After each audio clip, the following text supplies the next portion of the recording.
Yeah, so my name is James Lewis. I'm a distinguished engineer working for ThoughtWorks, the consultancy. I've been there about 19 years now. It's been a brilliant journey so far, so yeah.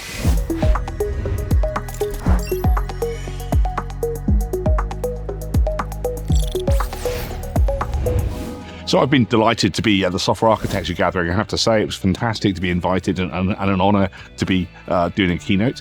It's been a fantastic couple of days. I wasn't here for the workshops, which I'm also told were brilliant, but it's been a fantastic couple of days, really sharing information. What I love about this conference, the venue's been fantastic and very conducive to everyone having these great conversations together, because everyone's in the same place. The speakers are here, all the attendees are here, and we're all bouncing ideas off each other at lunch, in the dinner in the evening, and then in the bar at night, actually. So it's been a really, really great conference for networking. I've learned a lot, actually. I've actually taken a lot from the sessions.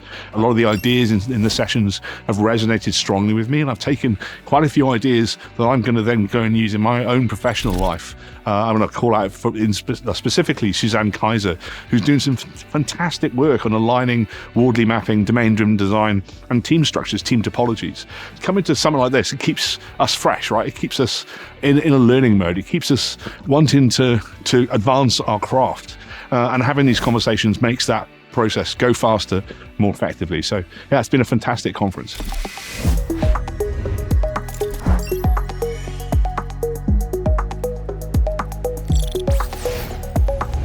Yeah, so just finished the closing keynote here, and it's been a great conference. The keynote was, the magic of small things, microservices 10 years on.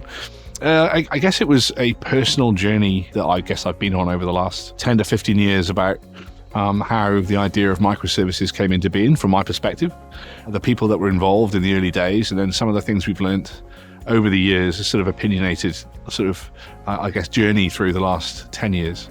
Yeah, which has been a lot of fun. It's been a pretty crazy ride. So it's become the predominant architectural style, really, globally.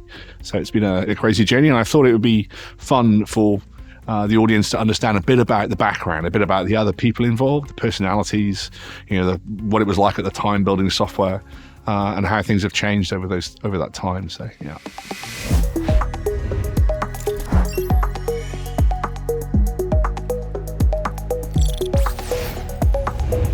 So the tech community reacted in one of two ways, actually, back in 2012, 2014. There was very much almost like a shout of joy in some senses, right, from some community. There's a different way of doing stuff, right? We can actually attack these problems or help solve these problems in different ways, especially as the advent of cloud native was allowing us access to more compute and to different ways of doing stuff in the cloud. But then there was a different sort of community, I guess maybe a more traditional community. I remember when we started publishing the article in 2014, it was published in 4 pieces.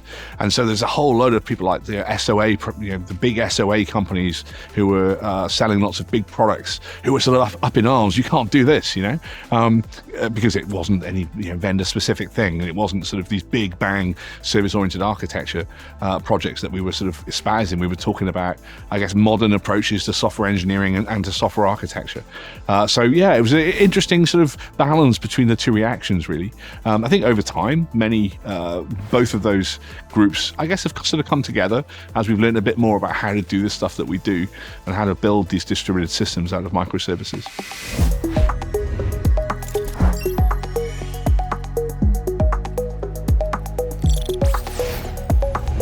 Yeah, so Martin Fowler and myself, Martin's my co-author, very much were thinking about the sort of the landscape that we were sitting in at the time. So, it was our experiences working with sort of these big enterprisey bits of software, big monolithic applications, 10+ million lines of code long.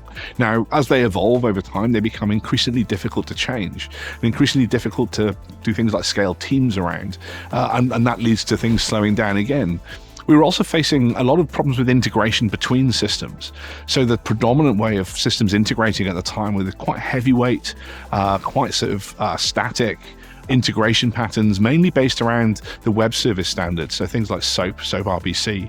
These all tended to be, as I say, quite difficult to work with and led to systems that were quite tightly coupled. So really the microservices movement was a reaction against all of that. It was saying, are there simpler ways of doing things? If we don't solve the problem of having to manage a big thing, can we solve the problem of small things instead? And can we have these things communicate via simple protocols, not these big complex protocols? But as I said, it's based on shoulders of giants. So there's a lot of work going on at the time. There's a guy called Jim Weber who was talking about guerrilla SOA, building services in thin slices. Him and Ian Robinson were talking very much about web integration and how to use simple web protocols to talk for these services to talk to one another and to integrate with one another. So it was bringing all this sort of stuff together and seeing these teams working in this way and being successful that led us to then write the article.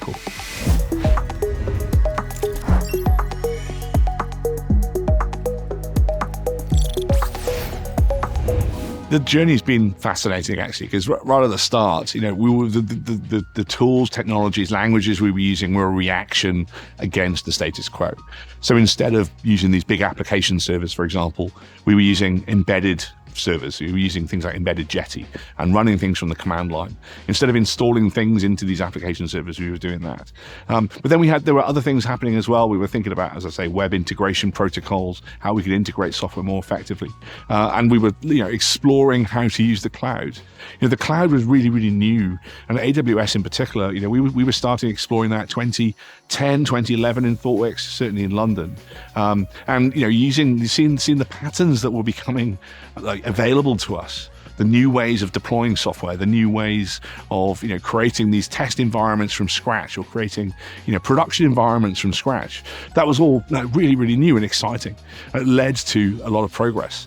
And I think if you sort of scan forward 10 years, what we see now, of course, is predominantly people are deploying, organizations are building software that is containerized, is being deployed into Kubernetes. None of that existed 10 years ago. There's been this massive sort of explosion in tooling around observability and how to run software in the cloud, how to build environments, how to do continuous delivery.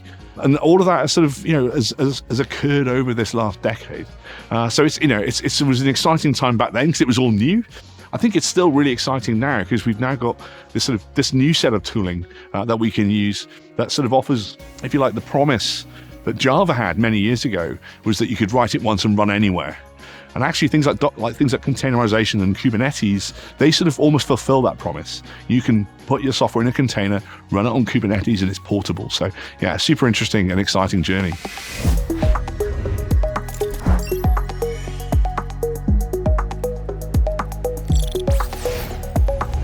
Yeah, I mean, the idea with bringing multi-skilled, poly-skilled people together into a single team, like autonomous teams that were able to do all the things they needed to do to build, run, operate software. That was relatively new again back then. That started with the Amazon model, 2004, 2005, that sort of time. And the rest of the industry was just sort of adopting this idea of build it, run it, 10 years afterwards almost, or 8 years afterwards. I think that crucially, having, all the people in the team in one place with all the skills to actually do all the stuff you need to do software. That was one of the key things that happened, I think, around that sort of time, around 2010, around that sort of decade. Of course, it's related to agile software delivery. I mean, agile is also about having all the roles you need within the team. You've got testing capacity, you've got development, you've got project management, you've got analysis, all in the right place at the right time. So you don't have to ask other people to do stuff.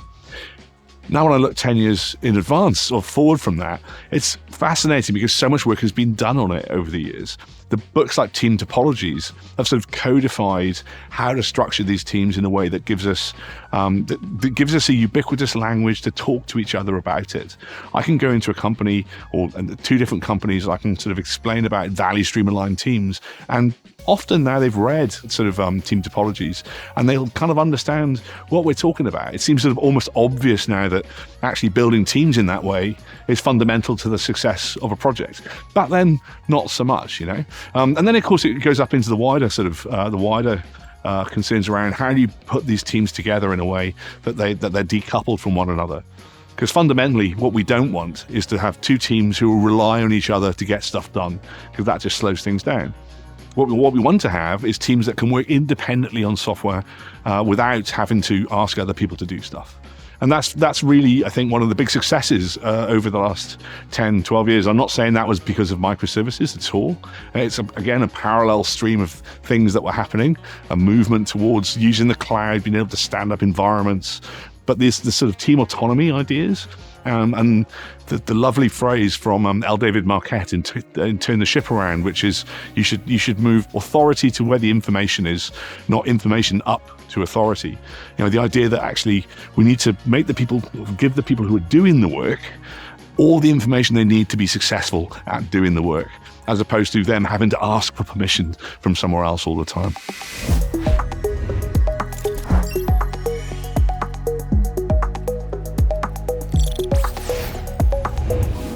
So microservices very much sort of took on this idea from Conway's law. Mel Conway, he talked about back in I think the late 50s about how the teams that design software, the software will end up looking like the communication patterns of those teams. So if you've got 5 teams all designing bits of software, you'll end up with 5 bits of software. Right. And I think microservices very early on lent into this idea and said, hey, can we use these ideas about the structure of the software mirroring the communication patterns of the teams in order to build software with the characteristics that we want?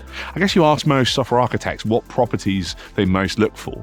And you go back to Craig Larman's patterns, the GRASS patterns, about cohesion, high cohesion, and low coupling between bits of software. Now, what we're looking to do with microservices was use this idea and say, hey, can we build teams that are loosely coupled from one another? And that those teams are going to be building bits of software that are cohesive, based around business concerns.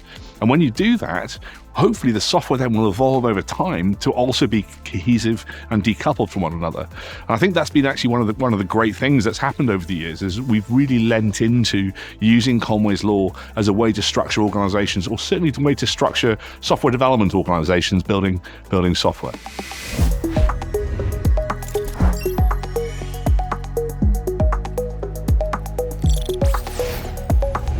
When we came up with the term microservices, I'm not going to claim entire credit for that. That was a combination of people talking.